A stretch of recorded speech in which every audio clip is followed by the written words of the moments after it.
Knox County Commission has declined to take up a vote on settling an ongoing pension lawsuit. This all started after Knox County Law Director Bud Armstrong filed a suit against 7 retired Knox County deputies and the pension board. The case is based on a pension and vacation dispute.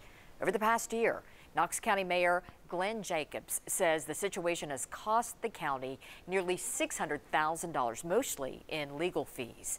Last week, Jacobs encouraged the commission to agree on a settlement, but some commissioners decided not to even talk about the resolution at last night's work session.